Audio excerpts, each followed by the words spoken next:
काय माहिती का लांबडा इथं असं इथं लांबड होतं पण ह्या वितळ ह्या ओढ्यात बेळकात गेले फोटो काढलाय का? फोटो नाही काढला ह्या बेळकात गेले शेतीतनं शेपाड्यात बाग भांडारपूर शेपाड्यात होते लय लांबडा पण बारीक आहे. कसला रंग आहे? टिपक टिपका आहे ते माग असा पट्टा आहे का त्याच्यावर? पट्टा नाही काळा टिपका आहे ते का असा पाहिजे आता तपकिरी टिपका टिपका आहे मित्रांवर चढला होता. हा बिचारा असंच चढत त्याला ह्या फोटोच्या मागे होता साप एवढा असेल. हा एवढा तो हाय कवड्या साप.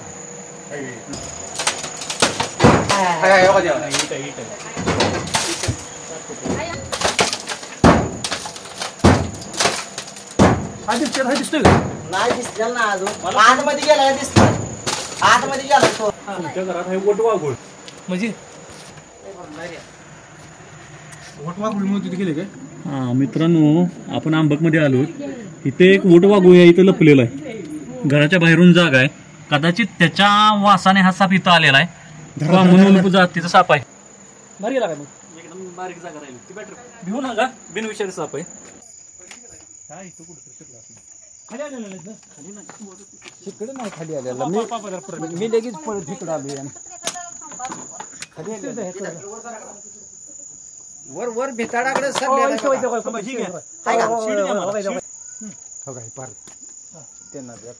कठवूनच ठेवा साप धरतानाची कसरत. सगळी वर जाऊ नका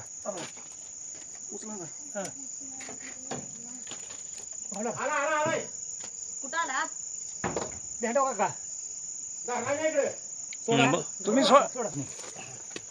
तिकडे मी तोंड धरलं होतं. आता आपण आहोत आंबक तालुका कडेगाव जिल्हा सांगली येथे. तो शुभम तांदळे यांच्या घरामध्ये पत्र्याच्या खाली जो गॅप आहे त्या गॅपमध्ये हा साप येऊन लपलेला. साप कोणता आहे त्यांच्या ओळखीत नाही. ते ओळखत नाहीत की साप कोणता आहे तो. आपण येऊन हा साप पकडलाय. हा कॉमन उल्फ कवड्या जातीचा साप आहे. हा साप येण्याचं घरात मेन कारण म्हणजे ह्या सापाचं आवडतं खाद्य पाल आहे. पाल उंदीर ह्या दोन गोष्टी ह्या सापाला जास्त प्रमाणात आवडतात. त्या सापाची ग्रीप एवढी चांगली आहे की तो साप डायरेक्ट असं भिंतीवर चढतो.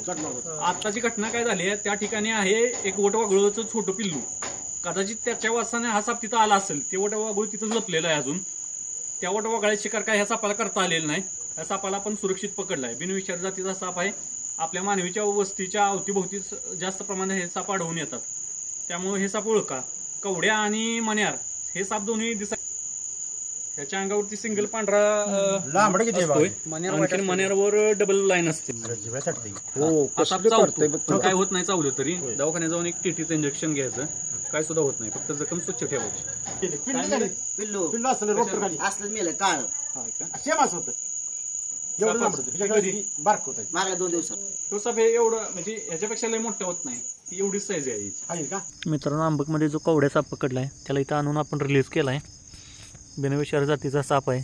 त्या घरातले लोक भयभीत झालेले होते साप कोणता आहे म्हणून. त्यांना आपण माहिती दिलेली आहे साप कोणता आहे त्याबद्दल. ठीक आहे. त्याला निसर्गात सोडलेला आहे.